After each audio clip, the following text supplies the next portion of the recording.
United States of America and to the republic for which it stands, one nation, under God, indivisible, with liberty and justice for all.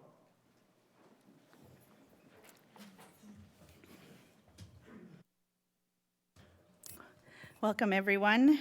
We'll call the meeting to order. Action item. First action item is approval of today's agenda. I'd like to move that we approve the agenda with one slight modification, and that would just be moving the budget adjustments 5.1 ahead of our 4.2 and 4.3, just because I believe those are related, and it might be good to vote after we hear the budget adjustments. But we'll see if anyone seconds that. So we would have to move 5, put 5 as 4, and then move 4 down, because 4 is multifaceted. Okay. Is that okay? Yeah. Is there a second? I'll second. It's been motioned to move, okay, all in favor? Aye. All opposed? All right, we will be moving number 5, study session 5.1 and 5.2 up to 4, and then we'll be moving 4 down. So that brings us to the study session of the budget adjustments. Presenter is Ron and Jennifer. Darcy, good evening. Go ahead. It was. You want to pull that? It was. We motioned and seconded, and all in favor? Yeah. Thank you, directors, community and staff. When we presented the budget adjustments and reflections and efficiencies prior, we talked that we would bring a report back on where these budget adjustments would be coming from. So when you go through, and we really want to center ourselves in the change. If you want different results, do not do the same things. And that's going to be important moving forward as we look to strive towards board policy of 12% in our fund balance. We're going to bring to you our considerations. Next slide, please, Darcy. And when we came to you and presented, all of our decisions start with students. Our next realm is staff and community. Our decisions need to stay as far away from students as possible. So when we make these adjustments and these reductions and look for efficiencies, we need to keep the students at the center of everything we do. So when the team took a step back to look at the different adjustments and efficiencies, what we've done, we've put these by divisions or departments. So if you look under the Office of Superintendent, and each one of these, the board has been informed what this looks like underneath, but I wanted to give you kind of the summation of what each looks like under the different departments. Under the Office of Superintendent, we have position reductions of $179,753 and another position reduction in realignment, which brings us to $260,403. Under Finance, Operations, and Safety, and then we have the move of the LC back to the Brookside. So that's going to be a net cost, which we discussed, of approximately $12,000. And what that is, that's having to do with the lease from the net from our child care or for the Head Start moving out and bringing our ALC back and no longer having a lease payment to Riverside. We have the Alice software. We're going to discontinue that and continue with the Raptor system, which is a $4,000 savings. And then the business office reduction and realignment. Through the reorganization, that was a savings of approximately $73,922. When you look under human resources, this was where the 5 elementary teachers which we spoke to, which is retirement, resignations, and non-renewal. We did not do a reduction in force per se. These were just generally natural attrition of $377,020. And then secondary schedule, alignment to enrollment, and that was 2 secondary positions. And again, that goes back to the alignment with our current enrollment, which in the presentation, you have to stay current to what your student enrollment, and then align that with your staffing. Otherwise, that budget gap continues. The career technology and innovation, We had through realignment, a cost savings of $93,454.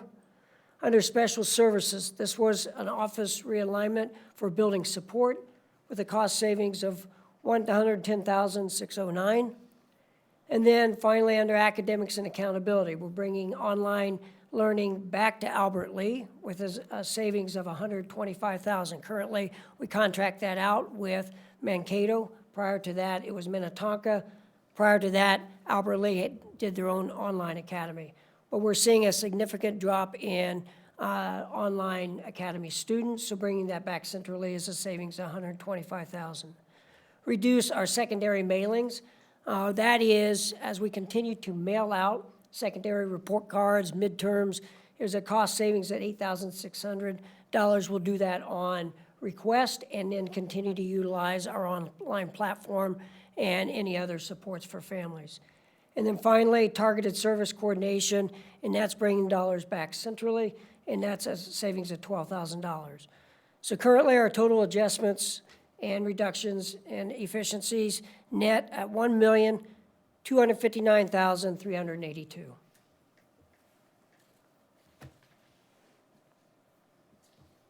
Any questions? And Jennifer, anything to add? No, that covered it very nicely.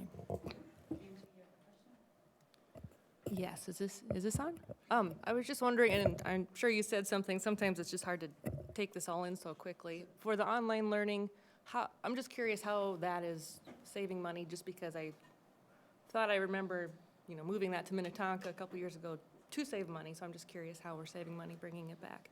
So we do contract with Owatonna, and prior to that, Minnetonka, so we pay them for the service to provide that for our students. So bringing that back centrally, we're not paying for their service in air quotes. So we're doing that in-house. So we will have our teachers be doing the online academy. So that is where the cost savings comes in. And we are already purchasing the software that we'll be using, whereas back when we had it here, we were purchasing different software for that large number of children during COVID that were taking advantage of the online academy. So because we have the software now, it's true cost savings. Which is the Odyssey Ware, which will be moving into Edgenuity, which is the software which we already utilize in the district.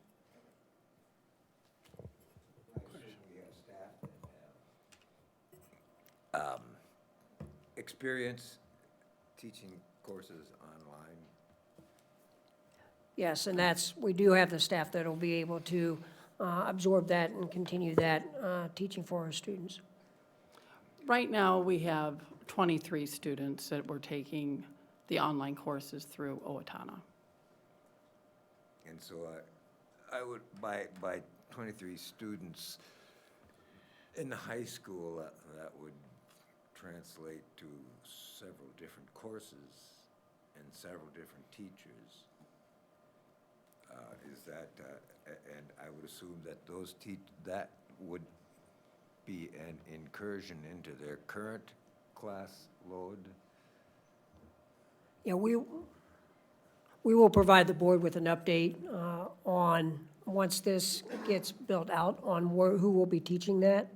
We had some discussions today with some staff, so we'll give a board a full report on what that will look like.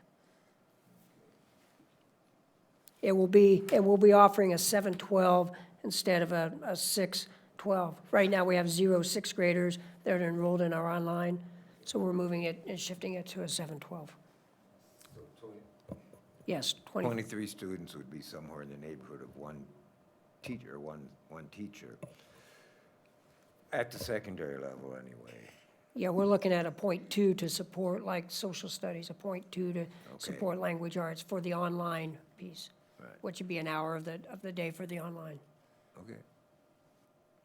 A couple questions, is the fees on that online school then basically the state aid we get? Is that what we then pay to Owatonna, Minnetonka, whatever? No, we're paying Owatonna $3,000 per student per semester, so $6,000 for a full year, which is less than what we receive. Right, yeah, no, I knew that. I was trying to equate out a little bit on that $130-some thousand where that all fell in, Yeah. but it's per semester. Yes, Okay. yes. And then, Ron, how can you break down, and I'm asking you to use your integrity on that, on the superintendent position reductions? What can you say about that? Right now, due to the fact that it involves people, so we're not going to go into that, and I'll provide the board an update, which we've provided, but we'll break this down by, if the board requests, per division.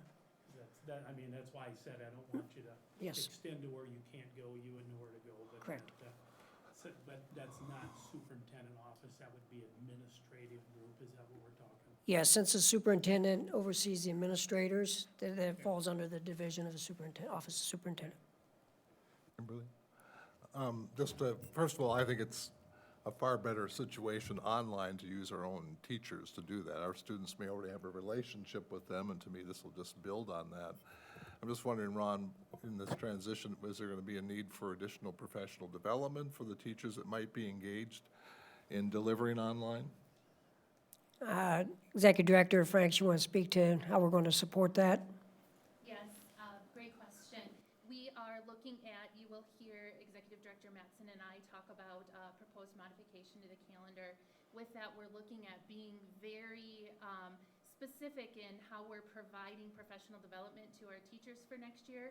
We want to make sure that all professional development is relevant and timely, specific to the position that they're in and the work that they're doing.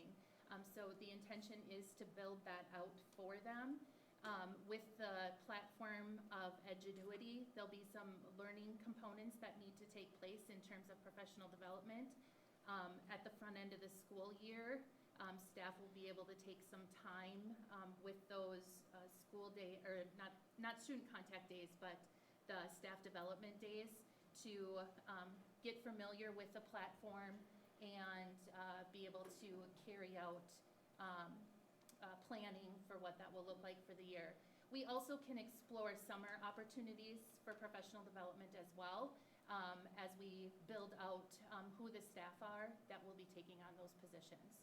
So we can certainly look at those opportunities as well.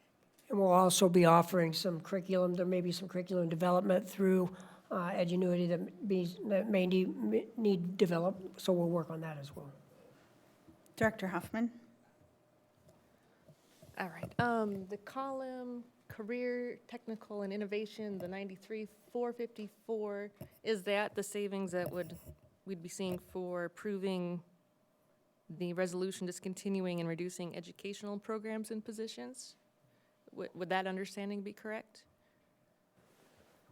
So this would be a shift in some dollars to another funding source, which is a savings in where our fund balance is generally located. So tangentially, it is connected across at this point. Okay.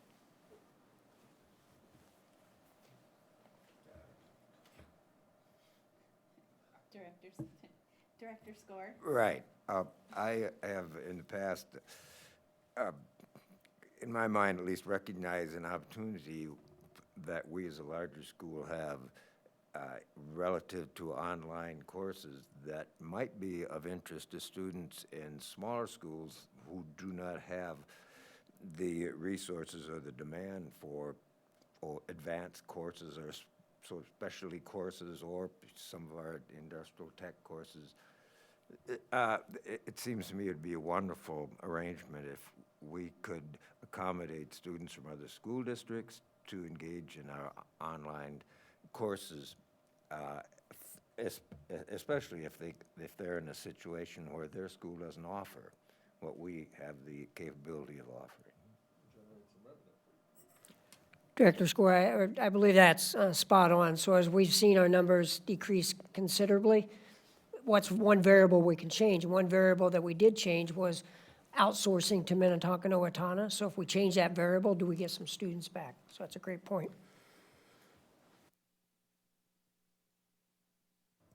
Any other questions?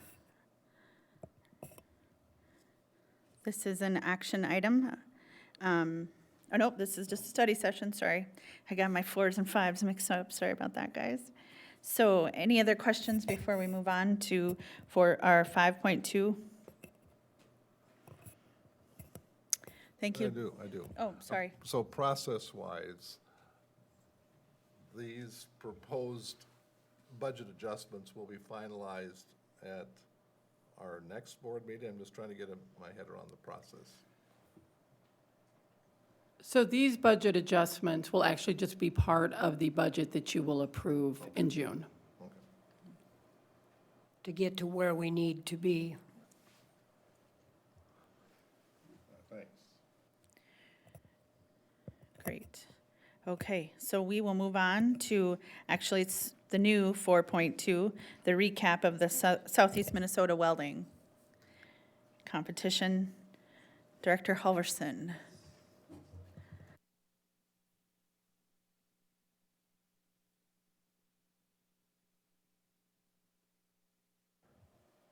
All right, excellent. Thanks for giving me a few minutes. A lot of exciting things taking place within the school district with our students in the career tech ed areas. And another event took place last week was the second annual Southeast Minnesota welding competition. And as I mentioned, second annual, so this is a relatively newer event. And this is a three-prong event. It's a little career post-secondary fair. They have breakout sessions that the students can attend and learn more information about a variety of things within the skilled trades and so forth. And then the actual welding competition itself. As you can see by the fourth bullet point down, 400 students from Southeast Minnesota attended this. And because of that large number, there's just not enough opportunity for every student to compete in the competition. And so they ask each school or that's attending to submit 5 names for the competition itself. And so roughly 150 students actually competed in the welding competition. And I'm going to kind of talk about that just a little bit as far as how that went, what that looks like, and then a little bit about some of our students. This is the competition itself, as far as this is what the students actually would be looking at the start of the competition. You can see in the middle there is the blueprint, and then there's the 5 metal pieces around it. The blueprint, you can see a little bit better here, is quite technical in nature, and it has a diagram in the upper right of the blueprint of the intended finished product. Students have a chance to ask questions at the very start of it, get some clarification from the judges that are involved with this, and then they have 16 minutes to go ahead and complete the weld. And it's difficult to see, and I am not the welding expert, but if you look at that blueprint, there is what I'll call some hieroglyphics there that are specific to the welding trade and the skill set that the students need to comprehend, understand, and then produce on. On the right half of this picture is the finished product. So you can see in the bottom left-hand corner, that's what they walked into, shall we say. There is the intended goal, if you will, upper left. And then on the right here, this is the weld that ended up winning the competition. It was a process. There were 2 judges that participated in this process. One was an industry professional. Another is a experienced college welding instructor. And the product on the right there happens to be from one of our own students here in Albert Lea. That was Mr. Tanner Green, who is a senior. You can see a picture of him on the left. And upper right-hand corner, we've got Mr. Jensen. In the middle there is another senior, Henry Hershey. Henry took 11th place out of the 150 students. And then, of course, Tanner next to him. And then in that bottom right-hand corner, we ended up taking 12 students to this event, and that's a picture of the entire group. I followed up with Tanner. This is a picture of him this morning at Lou Rich. He is participating in the apprenticeship program there and is in the process. It's a little difficult to see, but laying on that, I'll call it that metal waffle table, is a part that's about 4.5 feet long. That will eventually make itself into a piece of John Deere equipment. And what he is doing is welding into that piece of equipment some various nuts with threads that will then be part of the fabrication as it moves down the line. Tanner is on the right, And then on the left is the Lou Rich mentor. This is Mr. Chris Williams, and we've been working with Mr. Williams for a number of years with our students. He does a great job at bringing them in, getting them up to speed, building that confidence up, and has been a great working relationship between the high school and Lou Rich for sure. So very exciting developments, and just very excited for where this is going as we move forward. As I shared with you in some of my previous notes, that the skilled trades are definitely something that we need to be working at, looking at how can we further build up our students' abilities and skill sets in these areas, as we are retiring 5 in the skilled trades for every 2 that we are entering the workforce. So, thank you for your time. Questions for Jeff? Or comments? Yeah. How many kids are in the intern program now, Lou Rich, and then overall, Jeff, you see? Yes, thank you. So right now, we've got, give or take, in the neighborhood of, I want to say it's 11 students in the apprenticeship program. They are not, however, all involved at Lou Rich. They are spread throughout a variety of areas this year. We happen to have a number of students working on some family farms and some other employers in town. You may recall the recent grant that we received was a youth skills training grant, and that was an effort to reduce the challenges that are placed upon us by the state to go ahead and get our students into these environments. One of those challenges is being the age of 18 or older. And so even if our seniors have the training to get started into that, they may not turn 18. For example, in my case, I didn't turn 18 until roughly Thanksgiving weekend. This grant and now the work we're doing with the state of Minnesota and Lou Rich to get approved for that program, we can now start students as young as 16. Naturally, we'd have to build in that requisite skill and training and so forth, completing their OSHA 10 safety certification and things like that. So definitely a pipeline that we are looking to build and expand upon, but we are not there yet, but it's definitely a work in progress.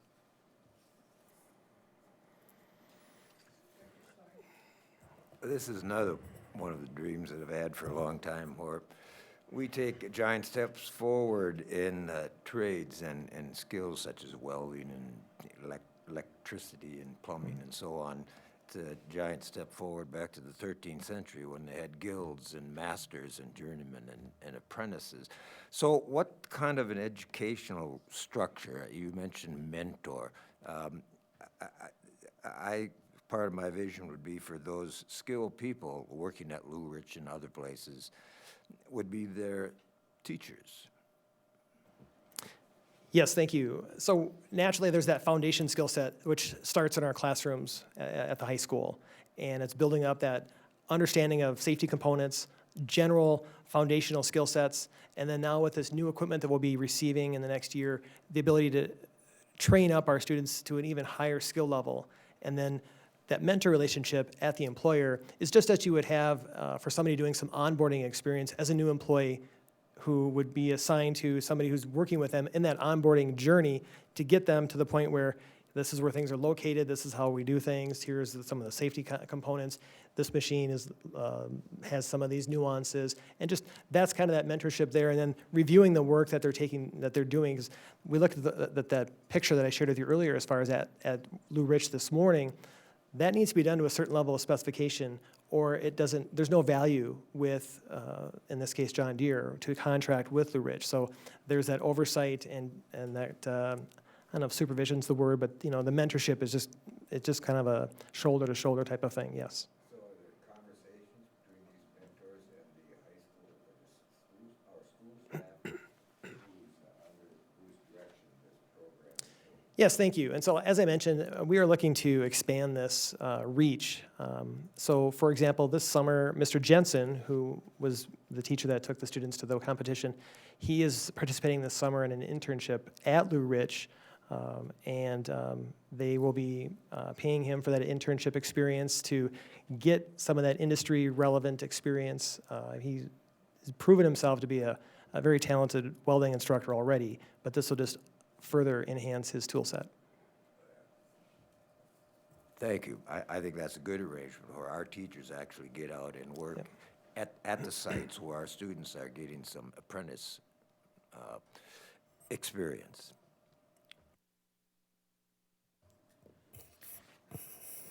All right, I'll just add real quick. When other schools are really debating and really struggling with, do we keep these kind of maybe higher expense programs on the course offerings? I love that Albert Lee has decided that it's what this community needs and it's what our students most importantly need. And you can see by the outcomes that it's important to us. So I'm excited to see what else this might bring. Thank you, Jeff. Thank you. All right, we will move back to the new 5.1 modification to the 24-25 school year calendar. This is an action item. Tanya Franks is our presenter.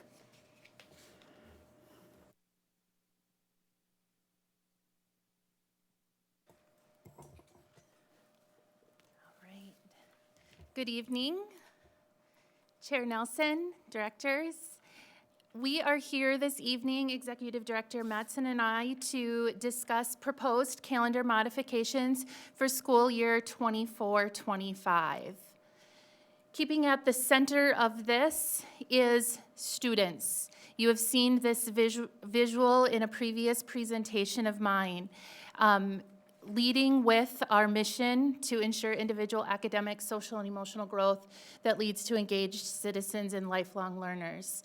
Looking for our students to be those lifelong learners and not only graduate from high school, but be college, career, and life ready. How do we do that? As we looked through our school calendar work for this coming year, our vision was really to think through strategically integrated professional development that really looked at empowering teachers with ongoing learning opportunities so that they could impact and elevate student success.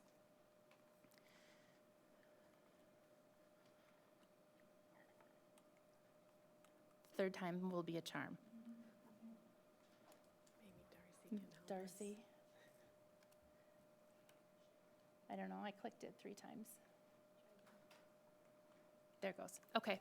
I'm glad you have that and not me. Centered in that vision is our purpose, and that's to prioritize professional development as an integral component of the school calendar, ensuring that our teachers really have dedicated time and resources to continually improve their instructional skills.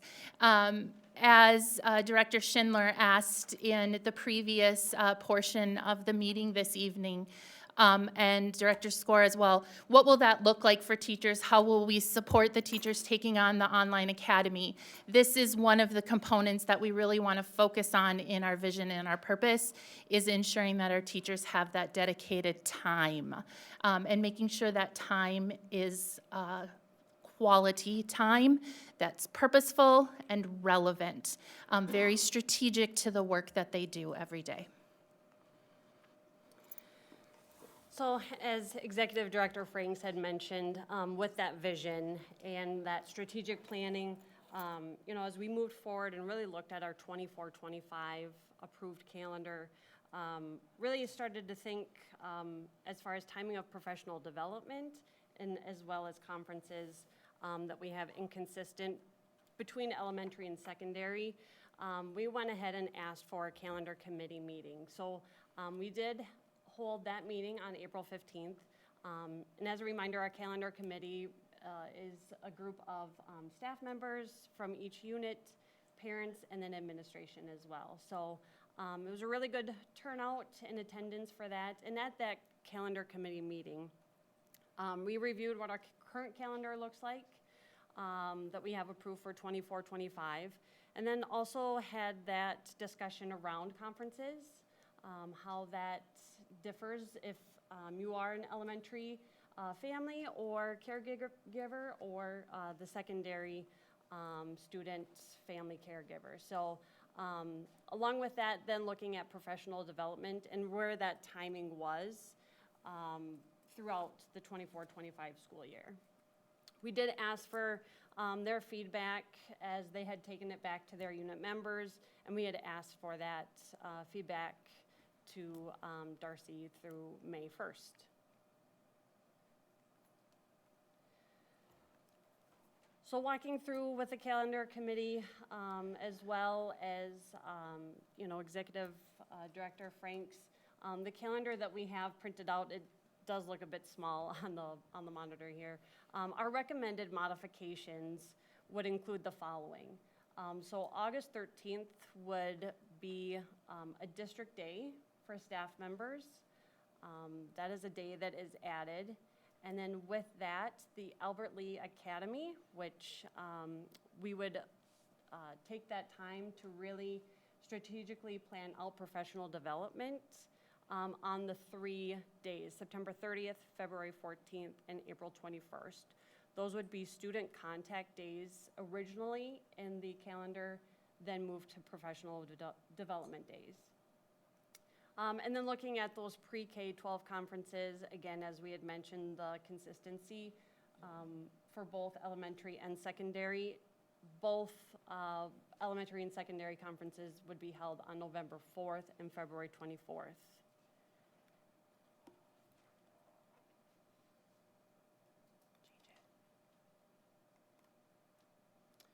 So our recommendation for the board is to approve the calendar modifications as presented this evening and with the calendar in front of you. Thank you. I just have a couple questions and then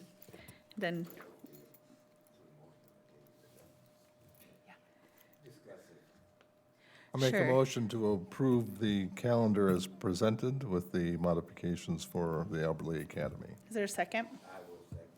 All those in favor? Oh, no, discussion.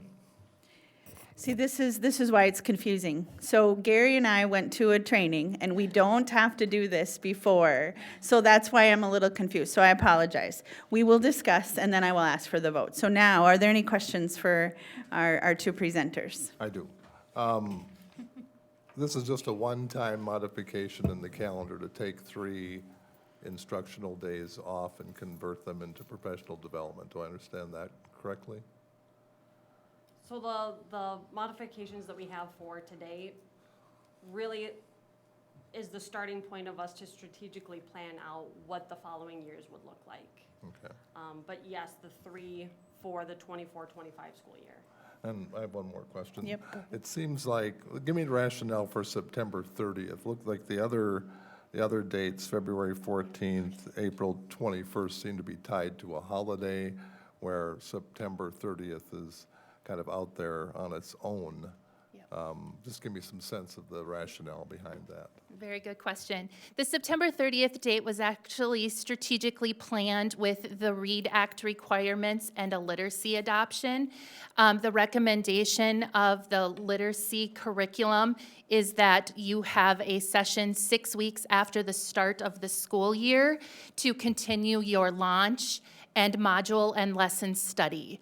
You do a launch at the start of the year, so the plan for that will be in your board update, there was a link for the high overview plan of professional development for school year 24-25. You'll see in August, it defined a launch for the literacy. And then in September, it's highlighted in red in there, that is the module and lesson study for the literacy curriculum. So strategically, at about that 6-week mark is the recommendation to do that. So that one was pretty much guided by an elementary professional development need. Again, strategic on the work that we're doing. Director Hoffman? All right, just a couple of questions. You probably said, but what are the total number of instructional days for the school year? Sure. 169? Oh, that's all right. So I do have my notes. So secondary would then move from 174 student contact days to 169. Okay. And elementary would move from 172 to 169.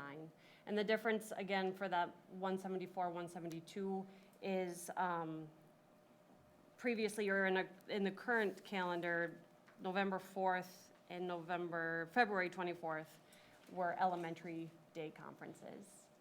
Okay. And then my other question is, I'm assuming the answer is no, but did we do a parent survey at all on the pre or post Labor Day start for this?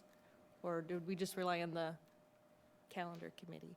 Yes, so we do have the calendar committee, and as mentioned, really focusing and having that discussion around conferences and the professional development. Okay. Yep. I'll just make a similar comment to the last time we did a calendar vote, and the feedback I've gotten on this is very positive. It seems like people like this even better than what we're doing this year. Personally, I think it would be important for us to see where the parents are at. We can maybe settle some division out there if we could just do a survey and see where people are at on the pre or post Labor Day start. So I'm voting no for that reason, because I want that survey done, but I don't actually have a problem with this calendar. I've heard positive feedback on it. Thank you. So, and just for my clarification, this amendment to the calendar is really designed to adhere to some professional development needs. And we had some parents on the committee, correct? Yes, there were Okay. parents on the committee, and really our goals, our main goals were so that we could meet some of the statutory and grant requirements for professional development. And again, looking back at the link in your board update, you'll notice in italices on each of those professional development opportunities, I put in italics exactly which statute or grant that professional development activity is tied to. So if you take another look at that, each of those pieces are outlined there. All right. Director Score.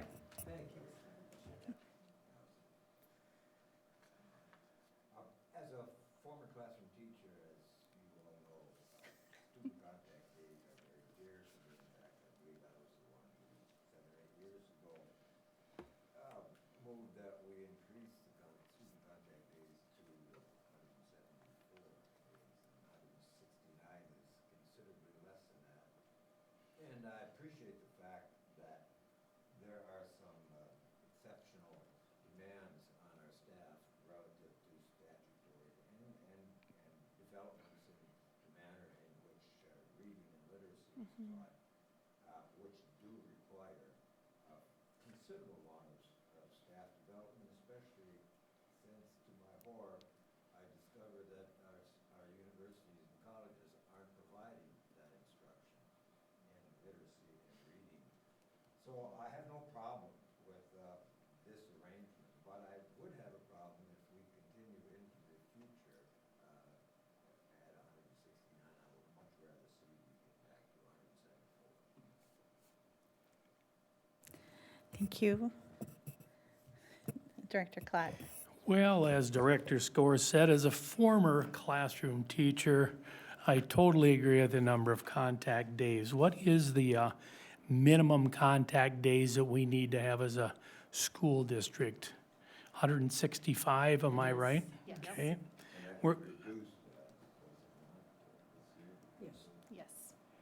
in my Tennessee friends' vocabulary, I'd say we're getting mighty close to that. And I really do think there are a lot of things that go on now in education, whether it be technical education, whether it be preparation for life skills, that we need to have some more contact days. I mean, I'm not also going to point fingers, but I can tell you as a former classroom teacher that a lot of times after testing, and we call it MCA here in Minnesota, that there isn't as much new material accomplished, is a nice way I'm going to say it, after that time. So I really want to see us, as Neil said, get back as many days as we can to help these kids, give them an opportunity to learn. Again, quality is more important than quantity. I totally agree with you on that, but we got to make sure if we're going to meet every kid where they're at, some need more quantity to get the quality that they need for life.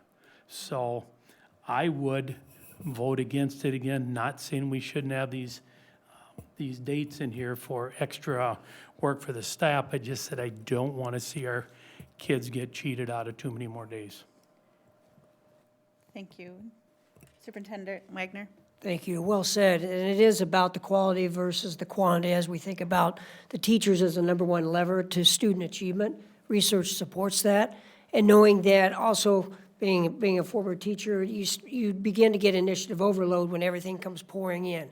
We need to ensure that our teachers are prepared to support and meet the needs of each student that walks through the doors each and every day.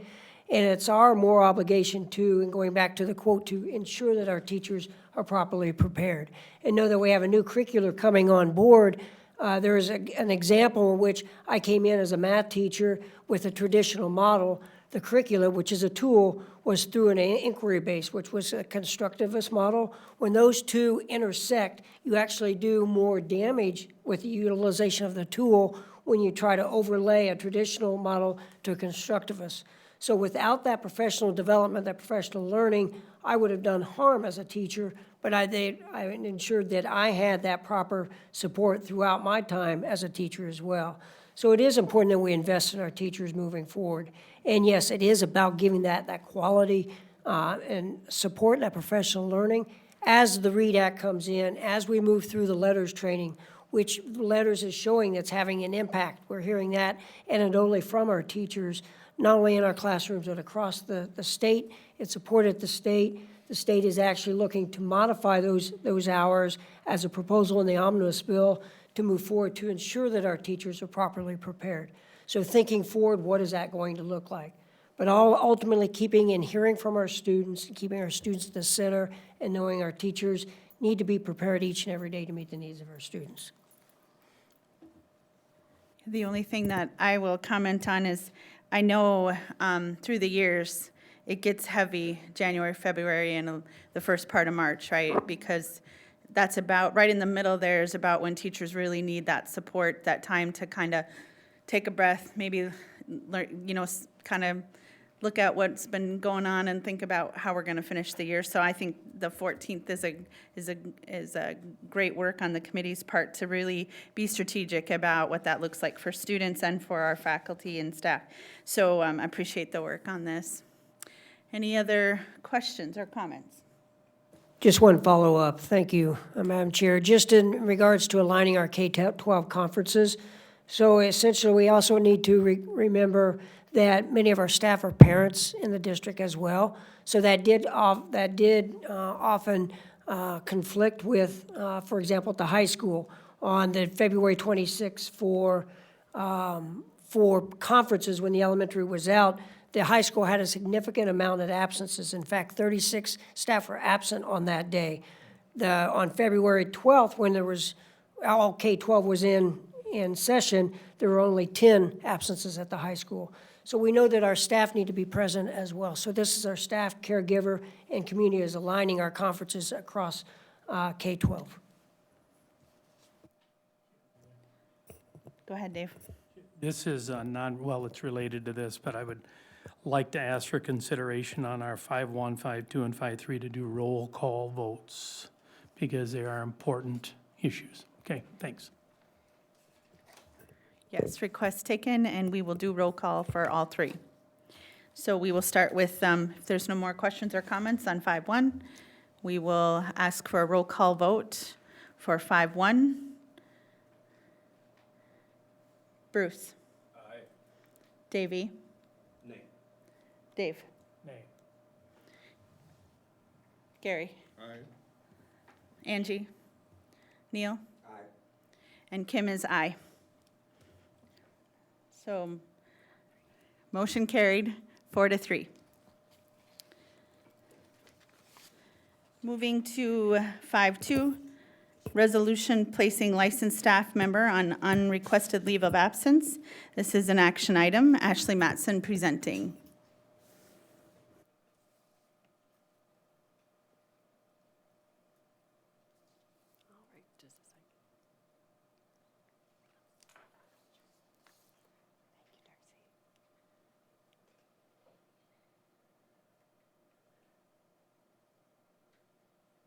All right. Good evening, Chair Nelson, school board directors, and Superintendent Wagner. So the first resolution we have tonight is a resolution discontinuing and reducing educational programs and positions. As we continue to look at the budget realignments, This, again, resolution indicates a reduction of a 1.0 FTE administrator. We,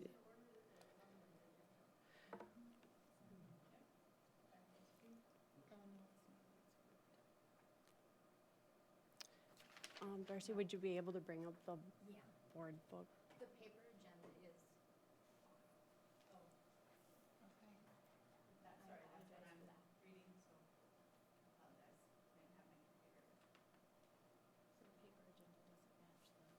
The paper agenda doesn't match the screen. So 5.3 should be 5.2. Correct. 5.2 should be 5.2.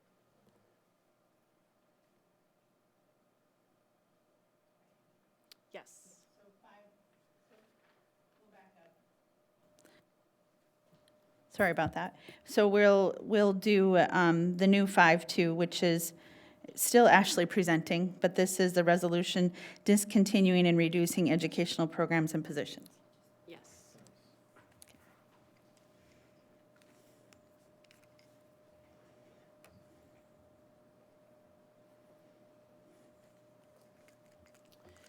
So the recommendation for the board for consideration tonight is approval as presented.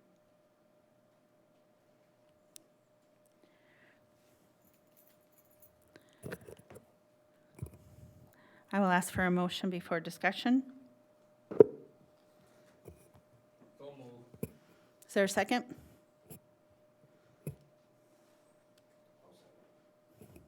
It's been motioned by Bruce and seconded by Neil. Any discussion?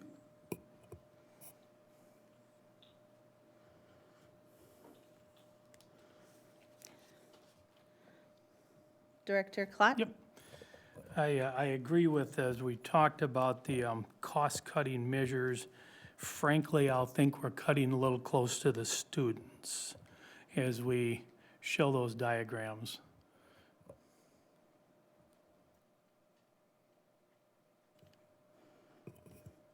Any other discussion?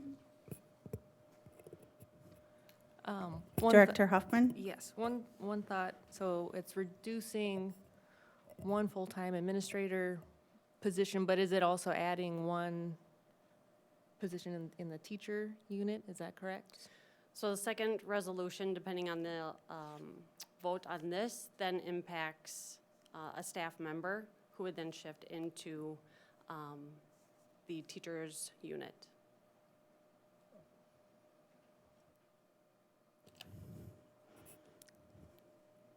Any other discussion? I would just comment that this is what we charged administration, this team did, that's sitting up here, to really dive deep into where our spending is and how it can least affect students. Not that there wouldn't be effect anytime you cut over $1 million, there's the potential of affecting students. But we asked them to do it that would least affect students, and so I'm just making that comment. So, okay, Neil. And I would assume that the reason behind all this is with less students, we have less money to deal with, and so we have to make cuts someplace because of our financial commitment to the budget. So, I mean, this isn't pleasant, but it's a simple matter of income versus expenses. Not that simple, but that it's a matter of income versus expenses. I just Gary. want to kind of piggyback on what was just said there. My expectations as a board member, when it comes to a challenge of $1.1 million, that we assess who's doing what within our administrative ranks, and we evaluate how we're using facilities and facility usage. And the last place I want to go is teachers, just as you're saying, Dave, impact on students. But to me, the expectations are being met. We're looking at facilities, how they're being used. We're looking at administrative positions. So I think, to me, we're meeting the challenge, but looking at our teaching staff last, even though there has to be, there's going to be an impact there as well.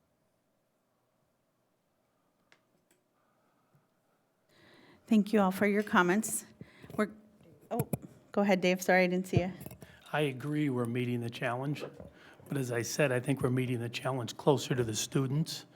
And I didn't want to have to say central office as an example, but you guys do know better. We're not here to manage, I'm just saying that I like as much student contact as we can have versus someone in a desk somewhere that might be doing paperwork that could be dispersed amongst others.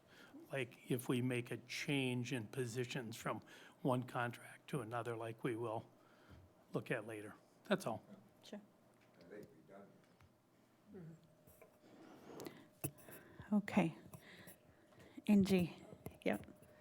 I'm just wondering, so I have no problem with the structure that's proposed. It makes sense to me. I do have concerns about the next vote on the ULA, and I'm actually not planning to vote for that one, and I'll talk about that when we get to it. But I'm just wondering, if we vote for this, does that force that ULA to be what it is, or is there still flexibility to make changes within the structure that has been talked about? So, great question. It is a two-part resolution. So, again, as I mentioned, the vote on this resolution does impact then the following resolution. So if I am voting no on the ULA, I should vote no on this, you would say, logically, or we can vote yes on this and do no on that? I think that's individual preference, so It is. you I'm can. just yeah. asking, logic-wise, how this would work on your end. All right, we're going to go ahead and take a roll call on this new 5.2 resolution to discontinuing and reducing educational programs and positions. Bruce? Aye. Davey? Nay. Dave? Aye. Aye.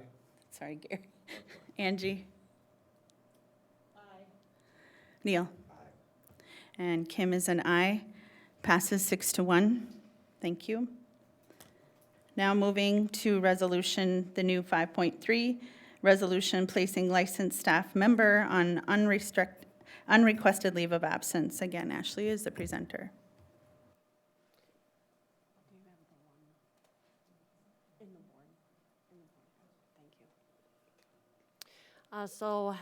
As mentioned, the resolution that we have for you tonight, placing the staff member on unrequested leave of absence. Again, we'll do a motion before we discuss. So move. Is there a second? I'll second. Motioned and second. Any discussion?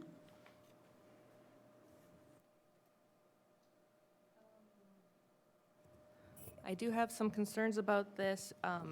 One thing I had learned, we did some ULAs at our last meeting, and I voted for those, went along with that, and then afterwards I had learned that the way it's structured, the staff members, and it would be, I asked Ashley last week, and she confirmed it would be that way with this too. They will actually go a month and a half without pay, and I believe benefits also. And I personally would, I do understand we need to make cuts sometimes and let people go, but if we're gonna keep somebody, to me, I think we need to treat people better than that and find a way to give them something to do and give them pay so they're not losing pay.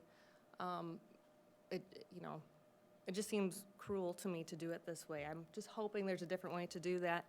I also just have some concerns about why this is happening. There's some history here that I have not been able to get, and I just don't feel like I have enough information to make a vote yes on this. So I'm hoping that the rest of you will consider that also.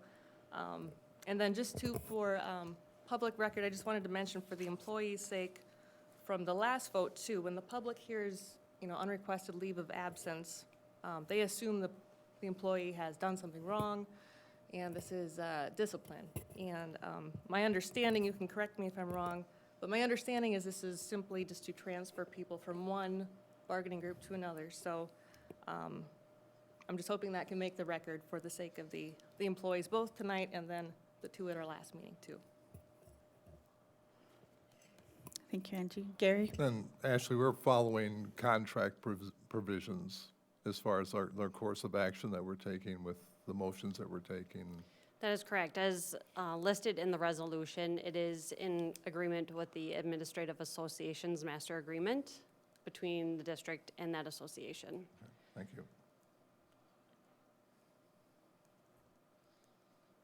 Any other questions or comments?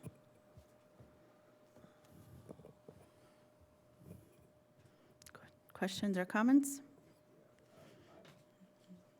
Okay, Neil? Angie brought up something that I assumed this would go into effect at the end of the current contract period, which would be June 30, and the transition into another position would begin July 1. So. That is correct. So Angie's concern would not really be, that isn't the way it will work out? Ashley, you could speak to this, but I think it's depending on the position, right? Yes, so dependent on the position, and we do work with employees through our business office on those payroll and benefit types of questions for the staff member. In this case, I think you had said their first paycheck would be towards the end of August. Would that be, is that correct? With the approval of this resolution, this staff member then would go into the teacher's bargaining unit, and that their first payroll for the 24-25 school year is August 20th.